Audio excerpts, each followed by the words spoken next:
इस बांसुरी को देख रहे हैं आप? इसकी मधुर धुन सुनकर हर कोई मुग्ध हो जाता है, परंतु इसकी उस पीड़ा को कोई नहीं समझ सकता जो इसने बांस से बांसुरी बनने में पाई है।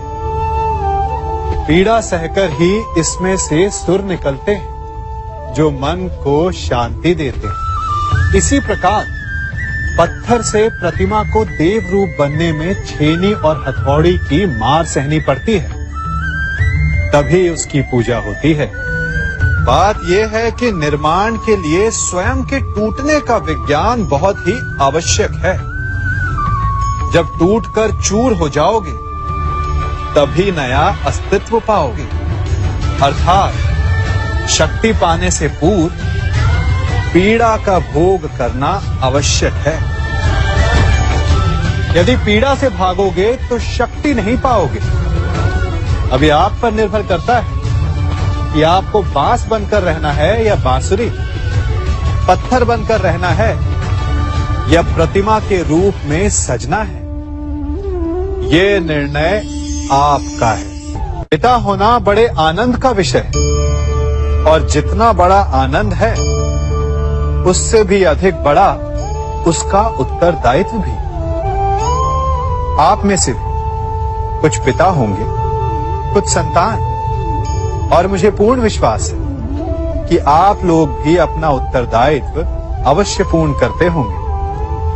हर पिता अपनी संतान के सुख के लिए, उसके उज्जवल भविष्य के लिए रात दिन परिश्रम करता है, धन इकट्ठा करता है, सुविधाएं एकत्रित करता है। आप भी करते होंगे। हर पिता को यही लगता है कि उसने अपनी संतान को सब कुछ दे दिया, परंतु फिर भी संतान प्रसन्न नहीं रहती। यदि आपको विश्वास नहीं तो आप भी स्वयं अपनी ही संतान से पूछ लीजिए। उनको अवश्य कहीं ना कहीं कोई कमी अनुभव होती होगी, और इसका केवल एक ही कारण है, और वो है पिता की भूल।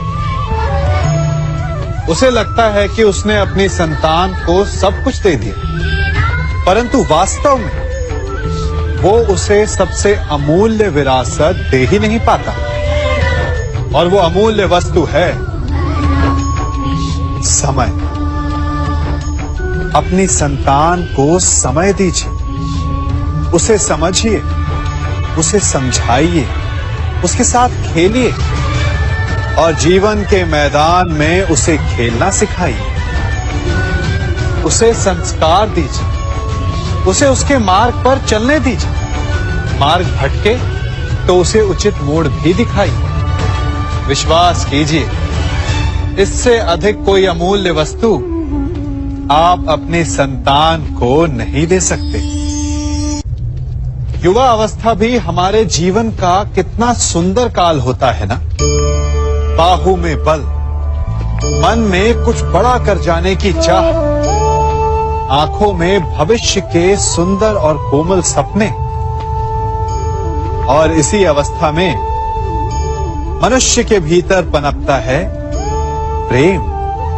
किसी को देखकर उस पर मन मोहित हो जाता है, और फिर मनुष्य अपना सब कुछ उस पर न्यौछावर कर देना चाहता है। फिर प्रेम की परिणति होती है विवाह में। क्यों? सबको अपने खट्टे मीठे संस्मरण स्मरण हुआ है ना। परंतु यहीं से अधिकतर माता पिता और संतान के मध्य विचारों का विरोध प्रारंभ हो जाता है। संतान को लगता है कि उसका चुना जीवन साथी ही उसके लिए उपयुक्त है, और माता पिता को लगता है कि संतान अनजाने में भूल कर रही है। संतान का तर्क होता है कि उसे विवाह किससे करना है, ये उसका अधिकार है, और माता पिता का तर्क ये होता है कि अब भी जीवन साथी चुनने की समझ संतान में है ही नहीं। तो इस अवरोध को काटा कैसे जाए, उचित निर्णय कैसे लिया जाए? इसका एक ही मार्ग है, अपने उत्तरदायित्व का भान और अपनों से बड़ों के मापदंडों का भान। विवाह करने से पूर्व ये जान लेना आवश्यक है कि विवाह केवल अपने प्रेम को पाने का मार्ग नहीं है, अपितु विवाह से जीवन का एक नया द्वार भी खुलता है और हर नए जीवन के साथ नए उत्तरदायित्व भी होते हैं। और यदि इन उत्तरदायित्वों को समझकर निर्णय लिया जाए तो विश्वास कीजिए, आपका दाम्पत्य जीवन आनंद से भरा रहेगा और आपको कभी ये पछतावा नहीं होगा कि आपने कोई अनुचित निर्णय लिया। कभी हमें लगता है कि हमारे अपने, हमारे हितैषी, हमारे माता पिता को हमारे मन की बात ही नहीं समझ आ रही, जैसे उन्हें हमारे हर कार्य में, हर निर्णय में खोट दिखाई दे रहा हो।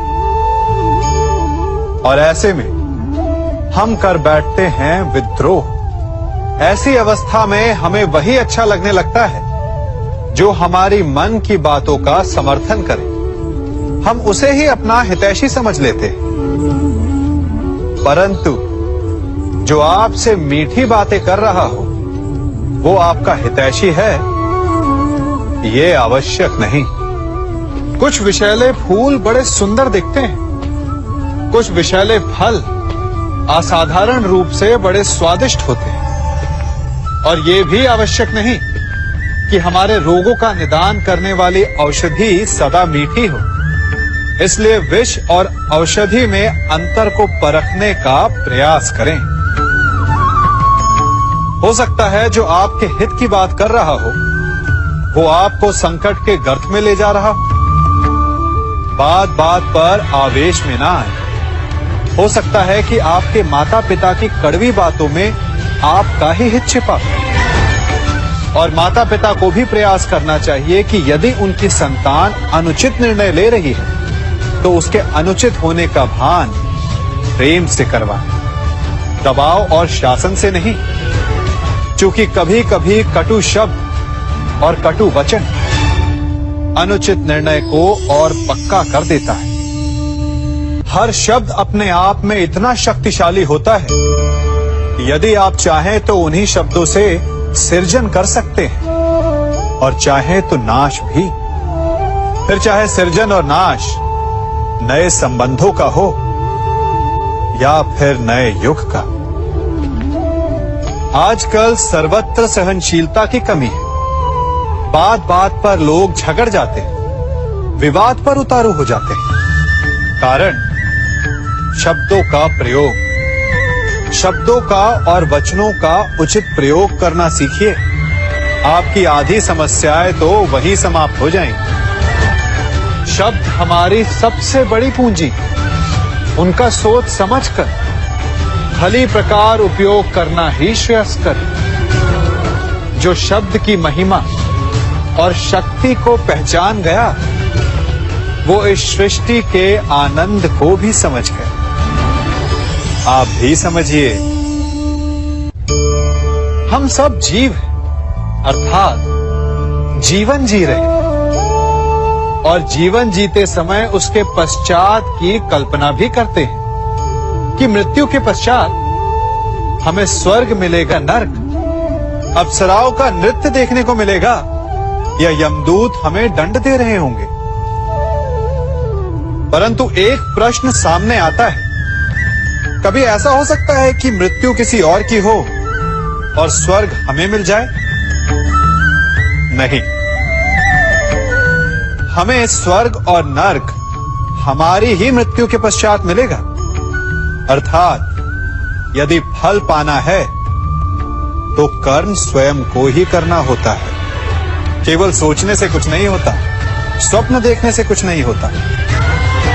उसे पूर्ण करने के लिए स्वयं ही परिश्रम करना होता है। तो उठो, जागो और लक्ष्य की प्राप्ति तक संघर्ष करो, क्योंकि यही एक मार्ग है स्वयं को संतुष्ट करने का, स्वयं को आगे बढ़ाने का।